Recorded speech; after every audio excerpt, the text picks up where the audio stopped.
up friends? Sorry, hindi pala tayo. So ngayon mga ka-autop, test natin ngayon yung ating bagong cyclocomputer. So meron na siya kasamang navigation, so hopefully maganda yung kalabasan niya. At sana sulit yung bilhin natin dito. So bago natin i-testing yung ating bagong cyclocomputer is i-unbox muna natin siya. Panoorin muna natin.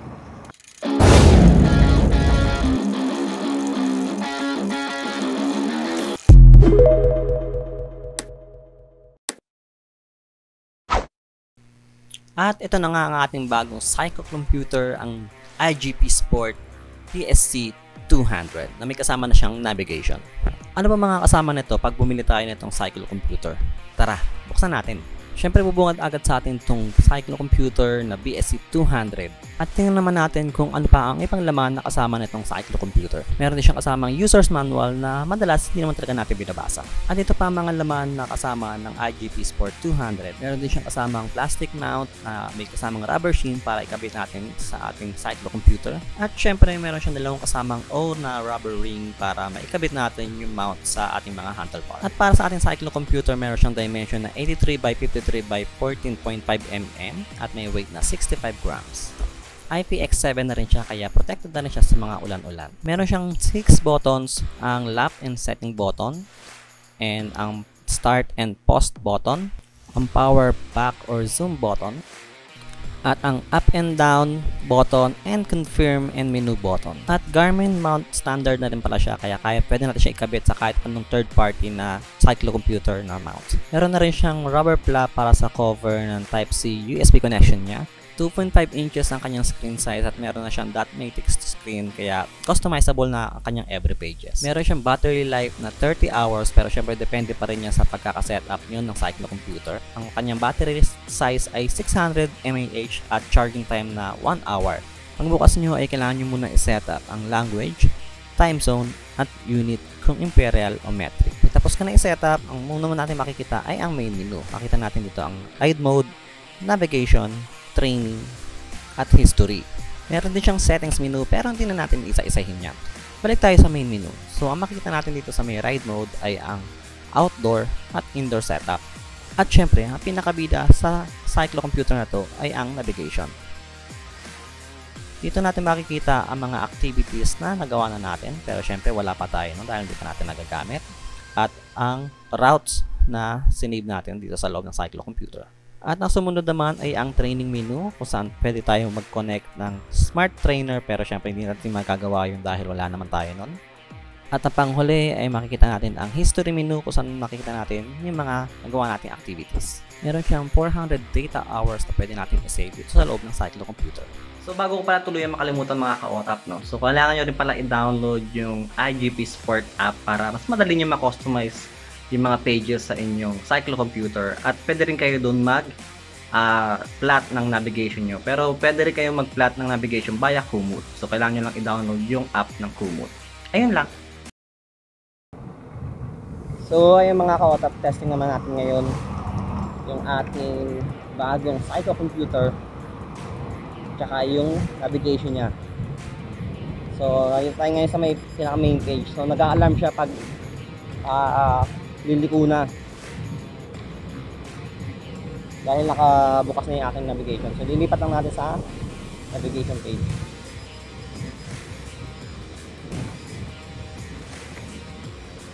So ayan, yun yung makikita nyo pag nakabukas yung navigation nya.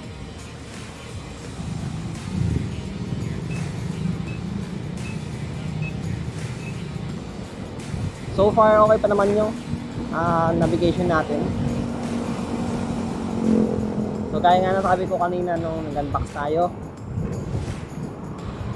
is ikaw mismo gagawa ng ruta nito. So kung ano yung nilagay mong ruta, yun yung susundin niya. Hindi siya katulad ng parang ways na mag-auto reroute.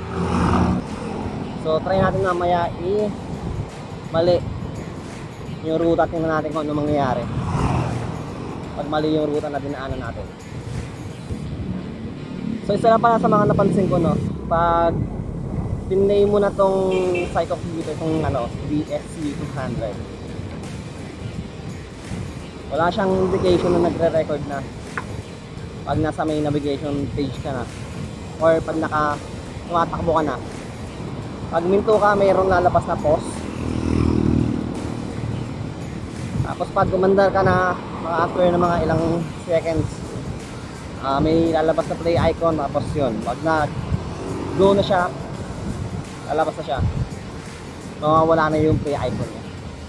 So hopefully nakikita nyo nakikita nyo yung screen ng cyclocomputer mga kaotap. Pero ngayon, tatry natin lumiko. Tingnan natin kung ano mangyayari pag lumabas tayo sa ruta na tinlat natin sa loob ng cyclocomputer. So liliko na tayo mga kaotap.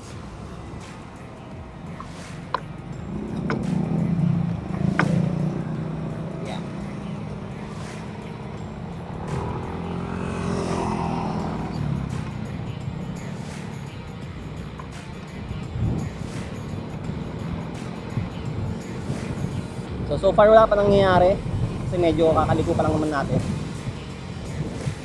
So ayan na, unti-unti na siya lumalabas doon sa ruta na nilagay natin sa loob ng cyclocomputer.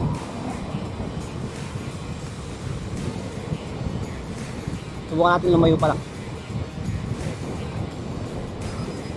So ayan na, nag-beep na siya, nag-beep alarm na siya.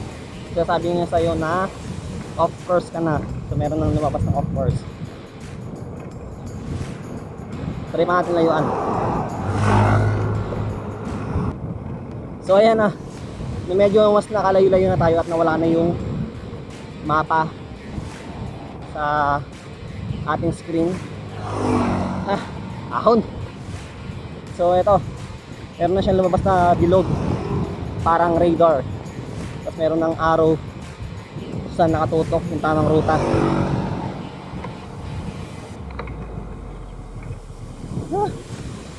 Tara, dito tayo. Balikan natin yung tamang ruta. Tingnan natin kung ano mangyayari. Ahon. So nakikita tayo mga kaotap. Pabalik tayo sa tamang ruta. Tingnan natin kung ano mangyayari.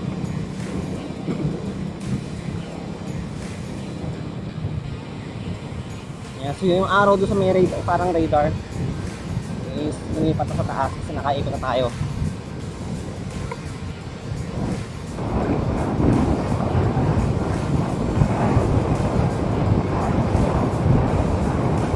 Sarap!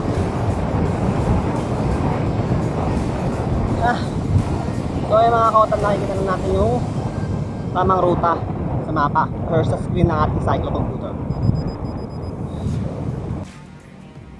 So ayun ang mga kaotat, nung malapit tayo sa may ruta na nilagay natin sa cyclocomputer, nawala na yung off course niya at bumalik na ulit yung meters or yung kilometers na naka-indicate dito sa taas. Meron din pala siyang arrow kung saan ka dadaan.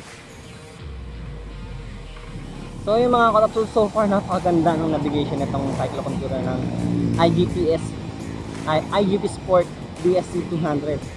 So hindi na natin makikita yung mga ibang street sa ating navigation gaya ng nasa DSC300. Actually mas gusto ko sana yon kasi medyo mas mataas yung presyo kasi noon. So gaya nga ng sabi ni Forever Bike Noob, buhay daga tayo, kaya hanggang 200 lang yung kaya natin bilhin. So hindi ko natatapusin yung buong ruta na pinlat ko dahil na-testing naman na natin yung navigation niya. So kung gusto nyo patayin yung navigation nyo, sabihin nyo lang itong confirm button. Tapos hanapin nyo lang yung stop course. Tapos mawawala na yung navigation.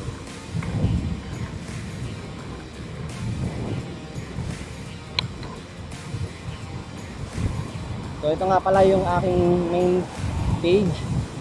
So kinostom ito gaya nga nasabi ko kanina, customizable yung every page. Pero ang sa akin is yung first page lang yung kinostomized ko. So nilagyan ko lang ng time, distance, speed, gradient, yung elapsed time, gano'n tayo katagal pumapadyak. Saka may plano rin kasi ako bumili ng heart rate at cadence sensor. So nilagay ko na rin siya sa may front page natin. So ito lang sa isa pang napansin ko, no. Yung pinilat ko kasing ruta is nasa 6 kilometers. Yung isang buong straight, tingin ko wala pa tayong kalahati. Pero yung distance natin is nasa 6 kilometers na total. Kasama yung nilikuan natin kanina. So I'm not sure kung umabot ng 3 kilometers yung balikan. Hindi ko pansin kanina. Pero hopefully 100% accurate naman ito. So ayun mga kaotap, hindi ko natatapusin yung buong course na nilagay natin sa ating IGP Sport. Pabalik ka tayo. So overall, tingin ko okay naman, sulit. Lalo na yung navigation na part. So dapat lang malagay nyo na maayos or ma-plot nyo na maayos yung mga dadaanan nyo bago kayo umalis or bago nyo ilagay sa inyong yung cyclocomputer. Pero so far, sa lahat ng na-test ko dito is mukhang sulit na sulit naman yung bilhin natin dito sa ating bagong ating cyclocomputer. So dito ako natatapusin ng video na to. So sana nagustuhan nyo yung ating unboxing sa ating bagong cyclocomputer, ang IGP Sport BSC200. So sa tingin nyo, sulit na sulit ba ang cyclocomputer na to? Comment down below. And also don't forget to subscribe pag di ka pa nakasubscribe sa channel ko. And click the red button and the notification bell para updated ka sa mga future uploads ko. And again, thank you for watching.